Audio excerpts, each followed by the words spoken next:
हम लोग ऐसी 10 बीमारियों के बारे में बात करेंगे जो बेड सोर्स बनने के लिए रिस्पॉन्सिबल होती है। ऐसी 10 बीमारियां बताइए जिनके मरीजों में बेड सोर बनने की संभावना ज्यादा होती है। बताइए एक एक करके। पैरालिसिस, फ्रैक्चर हो गया, पैरालिसिस हो गया। पैरालिसिस का मरीज, बिल्कुल ठीक बताया। कोई भी ऐसी स्थिति जिसमें मरीज चल फिर ना पाए और खटिया पकड़ ले, अगर उसको बिल्कुल हर चीज पे डिपेंडेंट हो जाएगा, पॉटी के लिए बेड पैन लगेगा, कोई आपको ओरल केयर करेगा, बैक केयर करेगा, पर्सनल हाइजीन करेगा, तो अगर आपका ध्यान नहीं दिया जाएगा तो बेड सोर बनने लगेगा। और बताइए। बर्न पेशेंट में निर्भर करेगा कि कितना बर्न है। अगर बड़ा छोटा सा ग्रेड 1 बर्न है तो ये बात नहीं चलेगी। अगर बहुत हेवी बर्न है, उसको 3rd डिग्री बर्न है, बेड रिडन पेशेंट है, कन्फाइंड टू बेड है, उसको रखा हुआ है, तो उसमें एयर मैट्रेस देंगे जिससे बेड सोर से उसको बचाया जा सके। ठीक है, चलिए मैं आपको बताता हूँ। सबसे कॉमनेस्ट कॉज जो बेड सोर का होता है वो होता है कैंसर पेशेंट।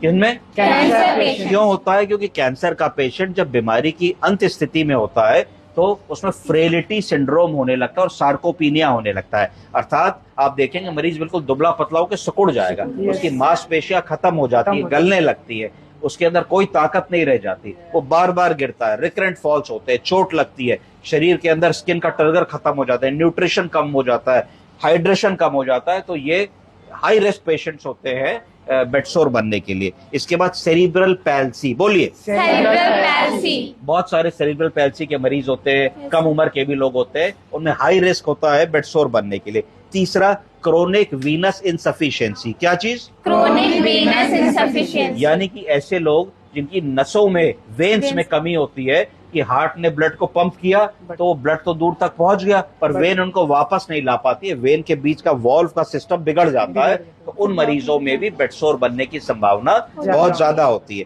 इसके अलावा और मरीज जैसे डायबिटीज, तो डायबिटीज के मरीजों में जिसमें शुगर कंट्रोल नहीं होती है उसमें 3 कॉम्प्लिकेशंस होते हैं। न्यूरोपैथी, नसें कमजोर हो जाती है, नेफ्रोपैथी, किडनी कमजोर हो जाती है, रेटिनोपैथी, आंखें कमजोर हो जाती है। उन मरीजों में भी बहुत सारे कॉम्प्लिकेशन, दिखना कम हो गया, किडनी की खराबी हो गई, डायलिसिस पे चले गए, बेड सोर बनने की पॉसिबिलिटी हो गई।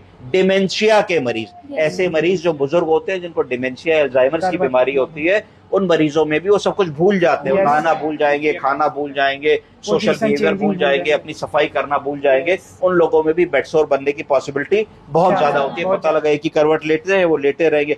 हार्ट फेलियर के मरीज और किडनी फेलियर के मरीज, ये दोनों बीमारियां ऐसी होती है जिसमें शरीर में पानी भरने लगता है। किडनी वाले मरीज में भी, सीकेडी में भी चेहरा सूजा हुआ दिखेगा, हार्ट वाले मरीज में भी पैर सूजे हुए दिखेंगे, पीडल एडिमा दिखेगा। तो दोनों ही तरीके के मरीजों में एक लास्ट स्टेज ऐसी आती है जब मोबिलिटी कम हो जाती है, आदमी बिस्तर पे बैठा रहता है, यहां से वहां तक भी नहीं चल के जा पाता क्योंकि उसकी सांस फूलने लगती है, आदमी लेट भी नहीं पाता, बैठे बैठे उसको आराम मिलता है, ऑर्थोपनिया। तो ये सारी चीजें ऐसी होती है जिनमें मरीज का बिल्कुल मूवमेंट रिस्ट्रिक्टेड हो जाता है और उसको प्रेशर सोर्स या बेड सोर्स होने की संभावना बहुत ज्यादा बढ़ जाती है। तीसरा, जिन मरीजों को खाना पीना ठीक से नहीं मिलता, जिनकी सेवा ठीक से नहीं होती, जिनके अंदर मैल न्यूट्रिशन होता है, उन लोगों में बॉडी का जो रिजर्व होता है, तुम्हारा प्रोटीन कम हो जाएगा, एल्बुमिन कम हो जाएगा, हीमोग्लोबिन कम हो जाएगा, तो ससेप्टेबल टू बेड सोर्स हो जाओगे क्योंकि शरीर का खान पान, स्किन की ताकत, स्किन का टर्गर, स्किन का न्यूट्रिशन, नए सेल्स बनना, ये सारी बातें खत्म हो जाएंगी। इसके बाद पेरिफेरल आर्टीरियल डिजीज,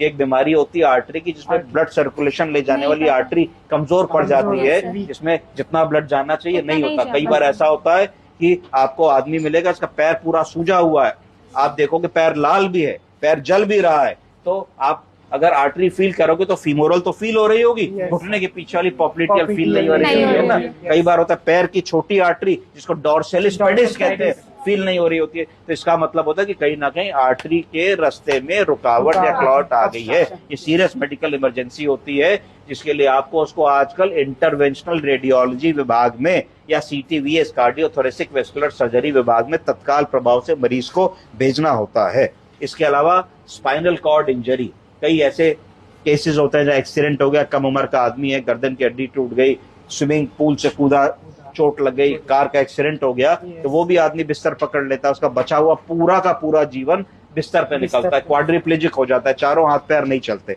तो ऐसे लोगों में बेड सोर होने की संभावना बहुत ज्यादा होती है। क्योंकि आप लोग सब BSc नर्सिंग के छात्र हैं, आपका कोर्स खत्म होने वाला है, तो आप लोग देश के विभिन्न कोनों में काम करेंगे, आप देखेंगे कि ऐसे मरीज रोज आपके समक्ष आएंगे।